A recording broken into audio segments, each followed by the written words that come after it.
Okay.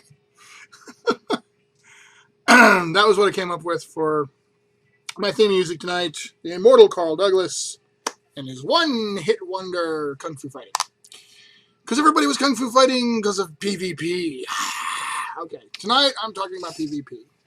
Pretty much that's all I'm talking about because that was a question that came up where the Justice in Life campaign is concerned and how I feel about it and setting things up so that characters are, the MMO-like aspects of it. Some of you have heard me refer to it as the world's first real massively multiplayer tabletop RPG, but it does have online components. I mean, that's really part of the gag, right? The Roll20 aspect and everything like that. So if we want to open up the world and make it an open world, everybody gets to play thing, what about PvP? No. That's what about PvP. I hate PvP. I hate PvP. Player versus player, for those of you who actually are wondering if I'm talking about a drug or something. PvP, player versus player, competitive gaming, one player, another player, hey, have it out. And somebody wins and somebody loses.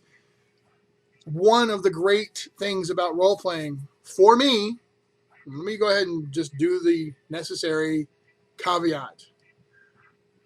This is my opinion. This is my feeling. This is coming from in here and up here. It's not a universal, telling everybody else what to think or what to like. This is how I feel.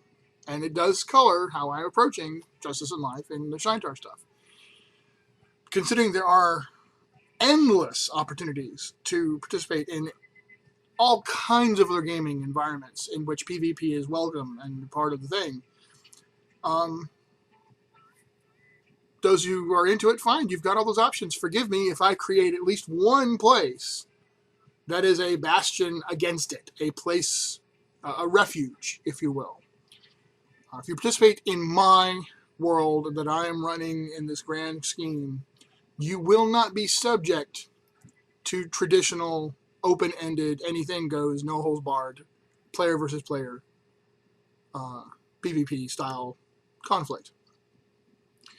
Now, I've already received tons of but what if.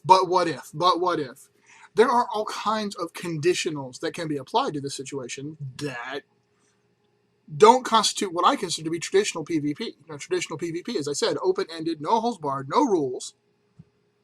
My character can target your character and do crap to you and hurt you and harm you and take your character stuff and otherwise abuse you, not because I'm attempting to tell a story, necessarily, but because I'm competing with you and I'm going to whoop your butt and show how cool and badass my character is.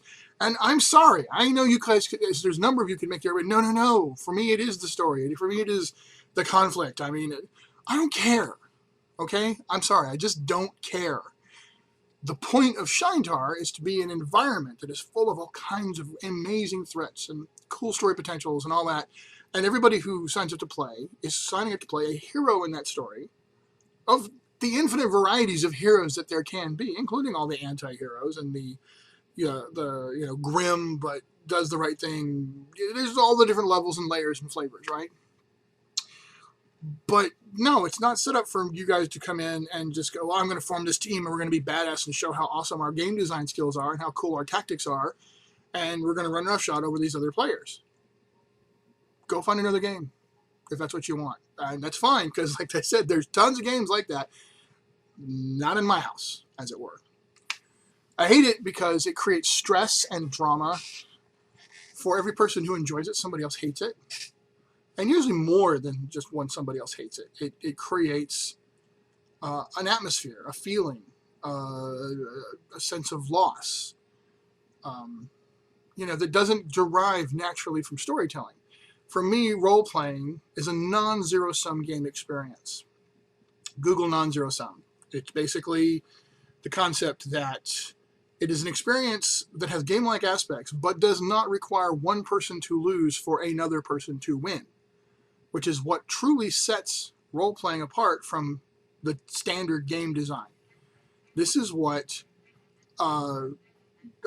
Dave Wesley, one of the great unknowns of the gaming's history, This is what he brought to the table. This is what he created, using theory that was being devised and derived by the U.S. Army and the United States State Department, coming up with both diplomatic and military strategy, game theory stuff to explore not the we must win, therefore they must lose situation, but situations where multiple parties can have goals that are achieved without necessarily everybody losing, which is a really good idea when you're dealing with world politics.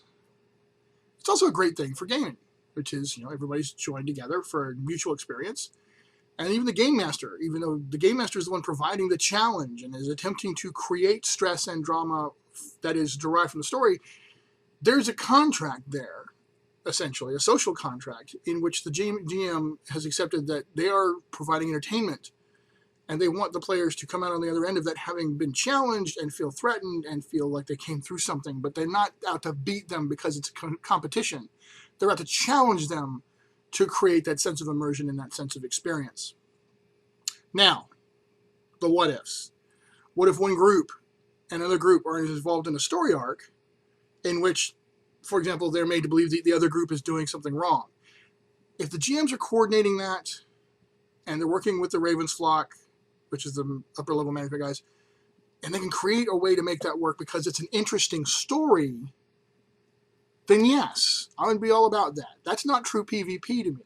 That's storytelling that creates some conflict and has a purpose. And eventually, the gag there would be that they find out they've both been played by an outside force. Bad guys lie, as Tim Hannon says. And they end up teaming up. Right? It's just like with the two superhero teams always get manipulated to fighting each other until they find out that Lex Luthor or whoever manipulated, then they go kick Lex Luthor's butt. Same concept. I've also said that I am going to be open to the idea of certain people coming in for the specific purpose of playing villains, bad guys, challenging personas. I'm open to it, but this is going to be basically like the guys who play the heel in professional wrestling. If you'll forgive that reference. They go in knowing they're supposed to be the bad guy. They also go in knowing that at the end of the story arc, usually they're supposed to get their butts whooped. And the good guy's supposed to come out on top. Now, that's not always necessarily the case. He can give you a comic complex, blah, blah, blah. But eventually, that guy gets beaten. Classic example, and I'm going to unfortunately forget the names. I had to go research, and I didn't do it before the thing. But for those of you who watched Record of the Lotus War, you had some bad guys in those storylines who were very sympathetic and very interesting, and people liked them.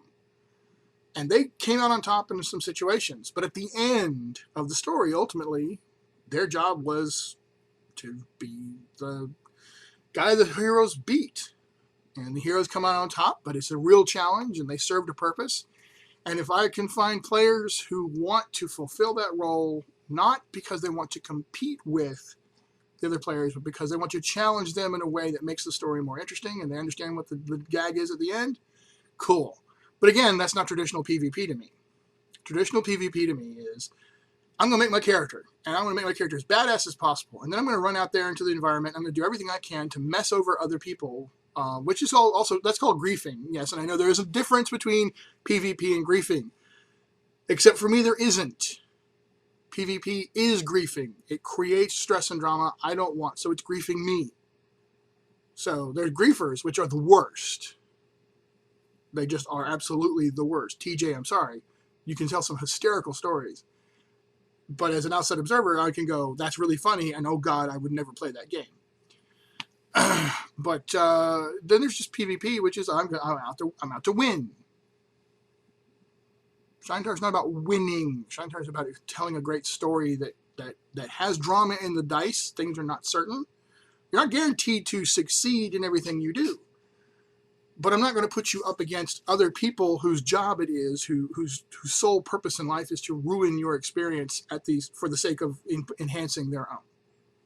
I want no part of it. I don't want it in my game. Take it someplace else. That's how I feel. I'm pretty secure in this point. Shaintar, Justice in Life, is a haven, a refuge for players who want to tell cool stories about heroes and do not want to deal with PvP. welcome. And the rest of you guys, you're welcome to take the PvP someplace else. That's all I got tonight. More tomorrow.